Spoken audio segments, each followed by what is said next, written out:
నమస్కారం. ఇవాళ బొబ్బిలి మండలంకి సంబంధించి ఒక చాలా ముఖ్యమైనటువంటి సాగునీరు పని మన కూటమి ప్రభుత్వం వచ్చాక చేయడం జరిగింది. కిందటి సంవత్సరం మన ప్రాంత రైతుల యొక్క ఆకాంక్ష గుంతోట వలస, బూర్జు వలస, రంగరాయపురం, చల్లారపు వలస, రంగరాయపురం రైతులు నా దగ్గరికి వచ్చి మా స్వామివారి చెరువుకి మీరు ఎలాగైనా నీరు వచ్చే వసతి కల్పించాలని మరి అవాళ రైతులందరూ కూడా కోరడం జరిగింది.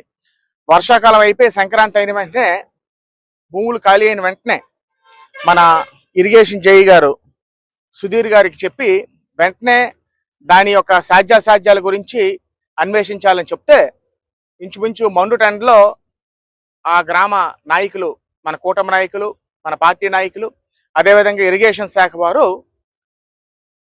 కూలంకుషంగా తిరగడం జరిగింది.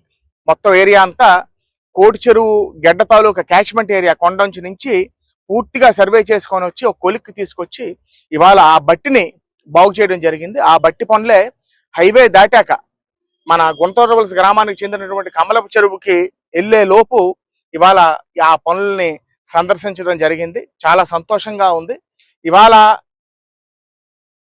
సాగునీరు రంగం పూర్తిగా విస్మయానికి, అన్యాయానికి గురైనటువంటి తరుణంలో ఇవాళ మన కూటమి ప్రభుత్వం వచ్చాక రైతులకి సునాయాసంగా సాగునీరు అందించే విధానాలని కనిపెట్టి వాటిని అన్వేషించి దానికి సంబంధించినటువంటి నిధులు మనం శాంక్షన్ చేయించడం జరిగింది. దీనికి ప్రత్యేకించి ముఖ్యమంత్రి గారు నారా చంద్రబాబు నాయుడు గారికి, అదేవిధంగా మన ఉప ముఖ్యమంత్రి పవన్ కళ్యాణ్ గారికి, కేంద్ర ప్రభుత్వంలో ఉన్నటువంటి బీజేపీ ఎన్డీఏ ప్రభుత్వానికి అవ్వనివ్వండి, ముఖ్యంగా మన నిమ్మల రామానాయుడు గారికి వెళ్ళి ఇలాగా అతి తక్కువ వ్యయంతో రైతుకి ఉపయోగపడుతుందని చెప్పిన వెంటనే మంజూరు చేసినందుకు మన రైతు బాంధవుడు, నాకు మంచి మిత్రులు, మా అన్నగారు నిమ్మల రామానాయుడు గారికి ప్రత్యేకమైనటువంటి ధన్యవాదాలు తెలియజేసుకుంటూ ఇవాళ కోటి చెరువు గెడ్డ నుంచి పూర్తిగా ఉన్నటువంటి క్యాచ్మెంట్ ఏరియా నుంచి సాగునీరు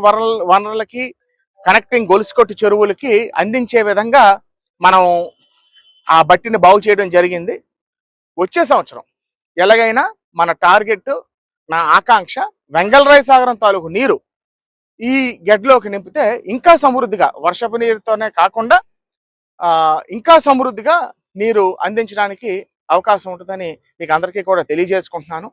నీరు రావడానికి అవకాశం ఉంది, వీలుందని ఎప్పుడు కూడా ప్రజల గురించి పనిచేసే నాయకులు, కార్యకర్తలు ఈ పార్టీలోని, ఈ కూటమి ప్రభుత్వంలో ఉన్నారు కాబట్టే ఇలాగా మార్గం ఉంది, సులువు ఉందని చెప్పడానికి మన నాయకులు చెప్పిన వెంటనే అదేవిధంగా మన ఇరిగేషన్ అధికారులు కూడా మరి స్పందించి ఈ పని చేసి ఇవాళ రైతులకు అందించే విధంగా ఒక రూపురేఖలు తీసుకొచ్చినందుకు నాయకుల్ని, ఇరిగేషన్ శాఖని మనస్ఫూర్తిగా నేను అభినందిస్తూ, తప్పకుండా రైతాంగానికి ఏ విధంగా అయితే ఉపయోగపడి రైతాంగానికి సాగునీరు అందించే విధంగా ఎల్లప్పుడూ కూడా ఈ కూటమి ప్రభుత్వం, మా నాయకులు, మేము పనిచేస్తామని మీకు అందరికీ కూడా తెలియజేసుకుంటూ సెలవు తీసుకుంటాం.